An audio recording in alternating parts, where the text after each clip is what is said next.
Hello my friends, Cyanide here. As you could tell by the thumbnail, video description, the video's not the usual RC fair today, or build fair. I was tagged by, well, this came about because of a few things that just coincidentally lined up quite nicely, so I'm doing this video. One thing was Twist had tagged me on I think it's a chain video type deal with RC people sharing their other hobbies, and so I thought I'll take this opportunity to kind of merge these two things, but I'm probably doing it completely wrong. But the main thing is that about a month ago I was watching docos on the YouTube about rave culture, and I was watching a video about the early rave culture in London and some of the sound systems that were around at the time, organising and putting on rave parties, and the punters that were turning up, and you know, the whole 9 yards, and that really brought back some memories, because I was fairly active in the early rave scene here in the mid 90's, and I was like a rave groupie, you know. I wasn't a part of any of the crews or the sound systems, but I was pretty much at every rave I could get my ass to. There was a few of us like that, you know. There were regulars. Yeah, it was good. I did, yeah, so the deal is I first got into rave when I went to a rave called N-Train on Takaka Hill. It was an outdoor rave. And that's the first one I'd gone to, and that opened my eyes to a whole new world. And I had to take my camera with me. It was a Spotmatic, Pentax Spotmatic 2, fully manual, old school. Yeah, there was no real digital to speak of back then. It was, the digital cameras that were around then were so terrible they couldn't compete with film as far as quality and clarity, or they were pro digital backs that went on to Hasselblads or other high-end large format cameras, and they were very expensive. So yeah, nowadays your phone takes better photos, I bet. So yeah, I took my camera to this rave and took some photos, ran around like an idiot and danced the night away, and that got me pretty darn hooked. After that, I was just so fascinated with it, and at the same time I started a photography course which allowed me to be able to process my film and print my own photos and enlarge them and things like this in the lab. And I did some, I was just so happy with the whole deal, and I printed quite large images and framed them, and I stuck them up in a 24-hour cafe in the city called Caffeine's, kind of like a youth culture, you know, cafe culture and that sort of thing. That was about back then. And through putting images of the rave up, two of the organisers from that rave, James and Rick, they contacted me, and so they could get some reprints done of some of the photos of the rave that their group had organised, and that got me in to start to know the guys at that particular sound system or crew, or whatever you want to call them. And I just went to every rave I could, and I'd take my camera, because I was subsidised by this course, so I'd load up on film and go take photos at raves whenever I could, and I just loved the raves basically, and the camera's good to have, because you're dancing away, you get tired, go and take some photos, you know, another track gets the old body moving, and you go and have a dance. I learned pretty quickly not to do it for camera slung over my shoulder, because I nearly ripped the hot shoe off of my camera because I had a flash on, and nearly destroyed it. So yeah, in those days we didn't have digital cameras, we had analog celluloid with chemicals on it responding to light, and yeah, it's different. It was different. The other thing we didn't have is being able to preview your photos on your camera. You know, you just had to go for it, and you wouldn't know until you processed your film what you got. It's like a mystery box opening every time. Somewhere good, somewhere disappointing. So one of the things I did was I went to as many raves as I could, and I'd always get the flyers whenever I could as well. So I had a lot of posters too, but 23 years I lost all the posters. But these here, that's Centrone there, that one there, that's the first one I went to. And yeah, there's just all sorts. Flyers for days, I've got a stack of them down here. That's the thing people do, is collect flyers as well from the rave culture, because the whole it had all these different facets to it, you know, facets. There'd be people designed, and these flyers were a certain, it's fascinating stuff. And anyway, I took photos. Here's some here that most of them, probably 99% of them never got printed. Well, they got the films got processed. I processed the films, but I'd never printed the photos. It was pretty rare. So here's, for example, let's get one out. There you go. You might not see this too well. It's that's the setup. The guys were setting up the decks and that at a rave. This fellow here is John, and in the background is another fellow called Matt, DJs at the time, and there was a hum in the PA, and they were trying to track down the noise. This is at a different rave. I'll angle that so you can see it without the glare. This is a live, these guys were a live act. This was Unit 23.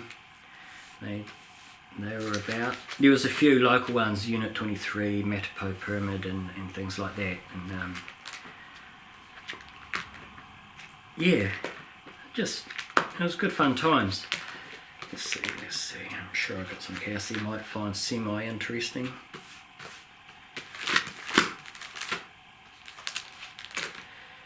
So here's one. This is Dunedin. It's just a crowd shot. It's quite interesting because they have the bubble machine going there, and they're reaching for the bubbles. Those bubble machines are a pain in the ass that way. You don't want to have those things going near the equipment because everything would just get covered in a sticky film. So yeah, they're kind of cool and groovy, but they make a bloody mess. Here you go, here's some more. It's one of the food stalls at it will be at an N train. This fellow, he was a regular mate. He was at a lot of raves. I can't remember his name. And this is some of the guys that were involved in the crew, I suspect, or DJs, playing a bit of hacky sack, as you do.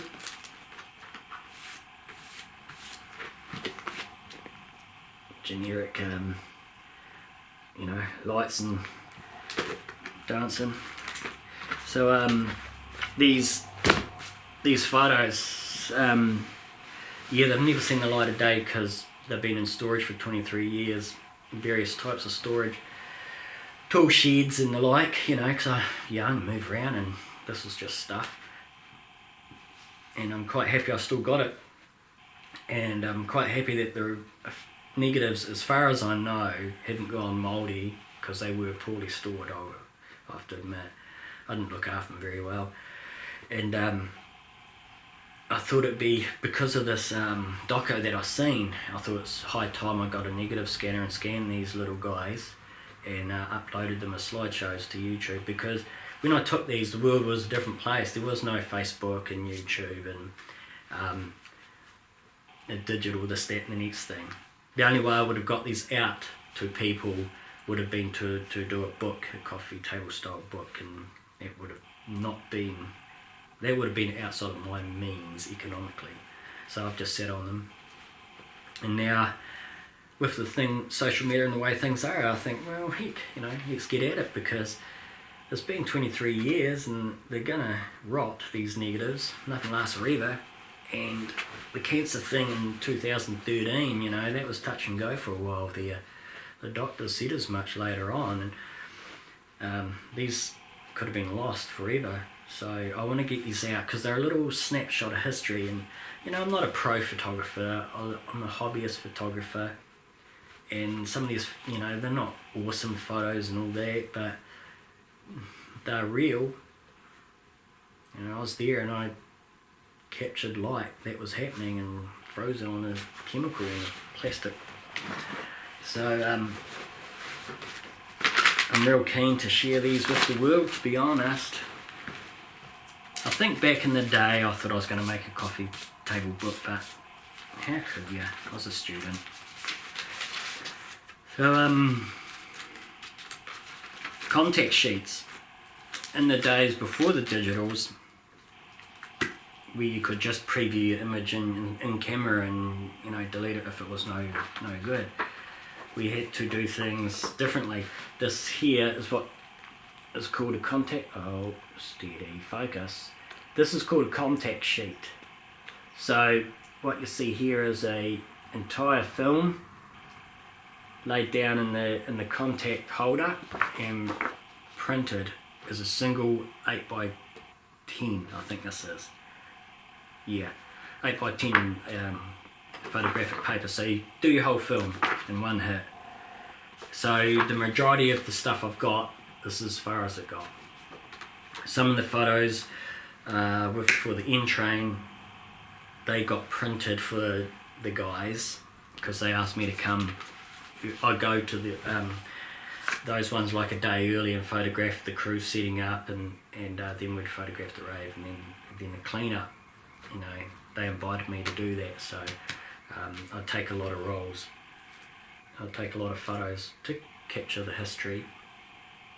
And I think that was cool because they invited me in. A lot of the raves I just turned up with my camera, with my ticket, like everybody else, and just photographed. Sometimes I'd turn up early if I knew where the event was held and ask if I could photograph the setup. But it was kind of ad hoc. Like the Sonic Land, this contact sheet I just showed you, that was close to where I live, so I just turned up. I knew where it was going to be. I just turned up and took some photos. They said it was okay. But most of the inner city raves I don't have set up photos for. That's primarily the outdoor raves. And yeah, it was a double-edged sword because you want to capture this what I thought was really cool and interesting stuff and humans doing amazing things, but also I knew that people were there to experience the moment and not to be bothered by someone taking photos. You know, they wanted to cut loose, man, and so did I cut loose all the time at those parties. So it was really good fun, good for your health. I mean, you got a young body and it can bounce back. So, you know, and when I went to some of these raves, there'd be people of all ages, you know, there'd be, you know, us early 20s dudes, but then there'd be older guys that would bring their kids, you know, little kids, and they'd be running around at these dance parties. There was no drama, man.